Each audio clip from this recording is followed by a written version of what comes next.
बिस्मिल्लाहिर्रहमानिर्रहीम अस्सलाम वालेकुम। प्यारे प्यारे प्यारे प्यारे व्यूअर्स, फराज किचन तो मैं ਤੁਹਾਡੀ खिदमत 'ਚ एक दफ़ा फिर हाज़र हाँ। ਅੱਜ मैं ਤੁਹਾਨੂੰ ਕਰੀਮ ਚਾਟ ਦੀ एक ऐसी रेसिपी दसन लगी हाँ ਜਿਹੜੀ ਕਰੀਮ ਚਾਟ ਤੁਸੀਂ ਕਦੀ ਖਾਧੀ नहीं होएगी। बहुत ही लाजवाब, बहुत ही ज़बरदस्त ਇਹਦਾ ਟੇਸਟ ਹੋਏਗਾ ਤੇ ਤੁਹਾਨੂੰ ਖਾ ਕੇ ਯਕੀਨਨ बहुत ही मज़ा आएगा। ਤੁਸੀਂ ਇਹਨੂੰ बहुत पसंद करोगे। हर दिल अजीज़ है, बहुत ही यमी बनने वाली है करीम चाट। ਤੇ ਵੀਡੀਓ ਨੂੰ ਤੁਸੀਂ ਐਂਡ ਤੱਕ ਵੇਖਣਾ है जी ਵੀਵਰਜ਼। मैं ਤੁਹਾਨੂੰ बिल्कुल सादा ਤੇ आसान लफ्ज़ों ਦੇ ਵਿੱਚ गाइड करनी ਆ। रेसिपी वास्ते सानू चाहिए एक पैकेट करीम, जो भी तुहाडे कोल मौजूद होए, ਜਿਹੜੇ भी ब्रांड की तुसीं इस्तेमाल कर सकते हो। लेकिन यह वे कि करीम तुहाडी बिल्कुल ठंडी होए। करीम बिल्कुल तुहाडी ठंडी होनी चाहिए है।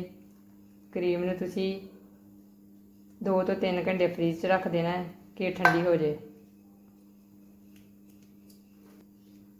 ਇਹਦੇ ਲਈ चाहिए सानू 2 ਵੱਡੇ स्पून चीनी जी है वह मैं ग्राइंड कर ली है, बरीक पाउडर बना लिया है।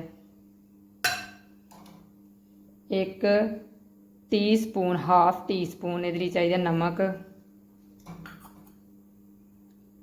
हाफ टी स्पून ਇਹਦੇ ਲਈ चाहिए ने काली मिर्चों का पाउडर। ਇਹਨੂੰ ਹੁਣ ਅਸੀਂ थोड़ी देर वास्ते बीट करने आ।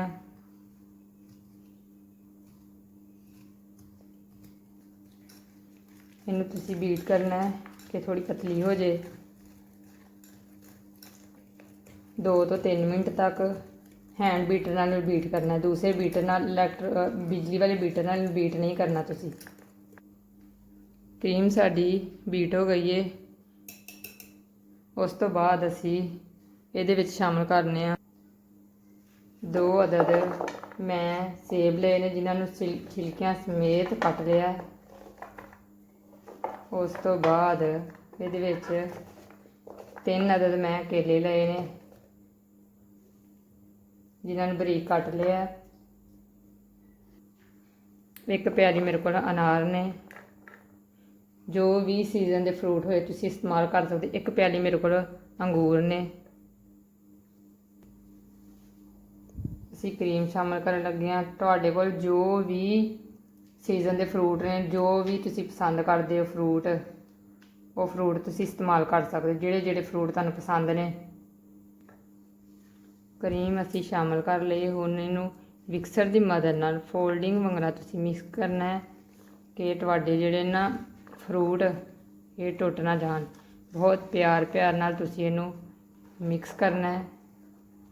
है देखो इस तरह फोल्ड करके, इस तरह तुहानूं बहुत ही मज़े आने वाले ने। हुण तुहाडे चस्के लगन वाले ने। असीं हुण इहदी गार्निशिंग करन लगे हाँ। मेरे कोल ने खजूरां ते बादाम तो बगैर इहदी गार्निशिंग मैनूं ते अच्छी नहीं लगदी। तुहाडे कोल ड्राई फ्रूट ते जो भी मौजूद है तुसीं उहदे नाल इहदी गार्निशिंग खूबसूरत तरीके नाल कर सकदे हो।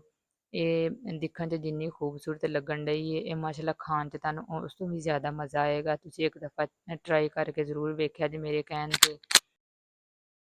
वीडियो नूं लाइक, शेयर, सबसक्राइब जरूर करिया जे। मेरियो भैनों, दुआवां विच अपनी भैन नूं याद रखिया जे। अपना बहुत बहुत ख्याल रखिया जे। अपने बजुर्गों का ख्याल रखिया जे।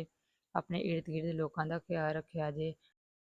जी वीवर, तुसीं वेख सकते हो साडी क्रीम चाट की जबरदस्त खूबसूरत जी लुक आ गई है। तो मिलने एक नवी वीडियो दे विच। उस वक्त तक के लिए अल्लाह।